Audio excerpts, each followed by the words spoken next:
journal that I got when I was pregnant with my first daughter, Amelia. And inside it is just basically a diary of how the pregnancy with her was going. I wrote to her what her baby shower was like, who all came.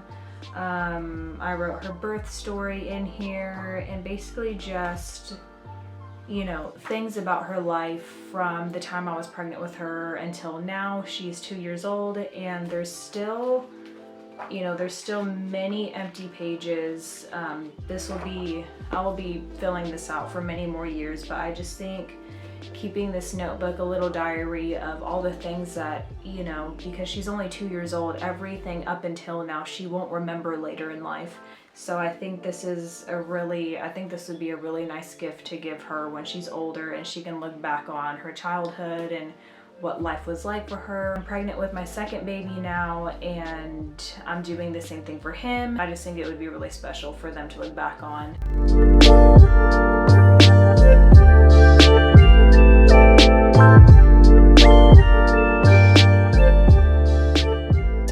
First thing this morning, I had a prenatal appointment. Just with like everything that's going on with like COVID-19 and stuff is just really weird. Like my boyfriend couldn't come to this appointment because our daughter can't go. She's 2 years old and children aren't allowed in the hospital, and we had nobody to watch her, so he couldn't come. For me, I just feel like that's going to be like an issue with future appointments because I don't want him to keep missing prenatal appointments. When I first walked in, they had to check my temperature. I had to tell them why I was there, what my name was, what my birth date was. My due date isn't until July, but I wanted to ask, like, say all this was like still going on at that point, what would like the birthing process be like? Only one support person allowed at once, and our daughter couldn't be there for the birth. We had already talked about it with them before, and it was gonna be my boyfriend, my mom, and our daughter, but my mom and my daughter won't be there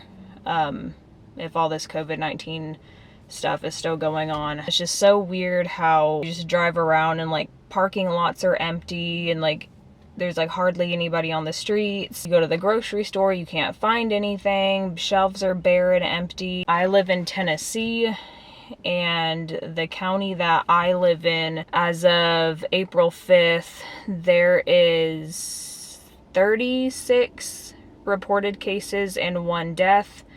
So in our county, that's like not a whole lot, I guess, compared to like how it is other places, but it's still here. But yeah, so I had my prenatal appointment today, and I have to go get my allergy shots right now, and after that I have no idea what I'm doing today. But yeah, talk later. Puppy! Sleep? Oh, baby! Baby!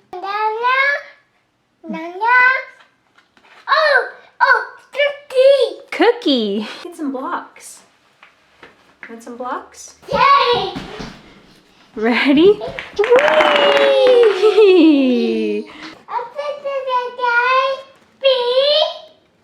B, that is B.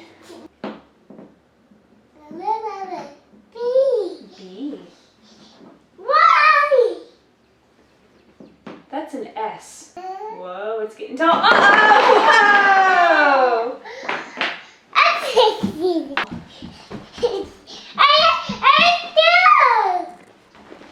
Whoa!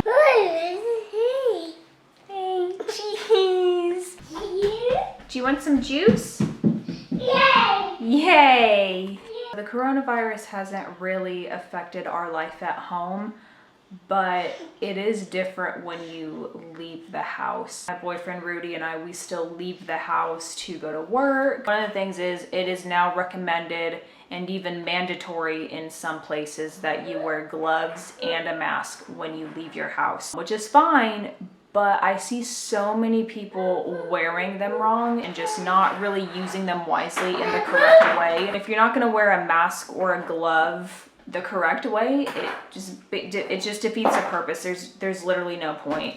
You'll see so many people wearing masks but they don't have it down far enough, they don't have it up far enough, they don't have the wires pressed down, you know, against your face, and there's just so many openings, and it's like you need it as flat against your face as you possibly can, because the goal is to not be inhaling and breathing in the same air that everybody's breathing out. Same with gloves. Your hands underneath the gloves are clean, but your gloves are dirty. You're touching everything that your hands would be otherwise touching. And you'll see people at the grocery store, they'll pull their face mask down and they'll wipe their face and scratch their face with their gloves, and they'll put their mask back up.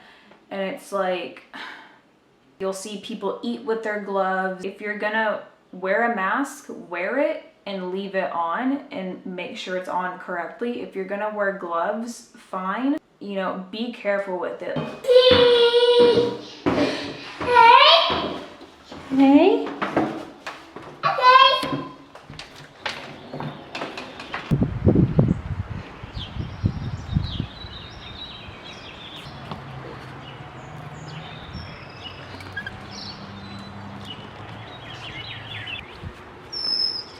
Yahoo!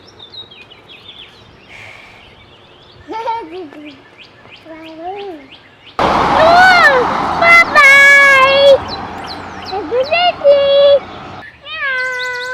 He has a sock. Is he chewing on a sock? Yeah. What is he doing? Hi, kitty. Hi.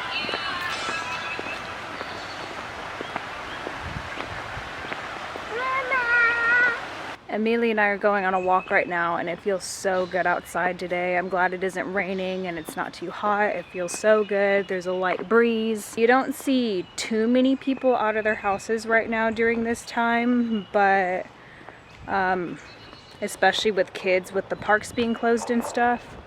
But you can still walk around outside. I mean, you can still leave your house. I mean, we're not on full-blown quarantine, but yeah, it just feels really nice to get out right now. I just made a post on my blog of all my favorite activities to do during this time, and I think other people might enjoy as well. I know since all this has been going on, I hear a lot of people complain about how bored they are. It's just a list of mindful, productive activities you can do while you're at home. If you want to check that out, I'll put a link in the description.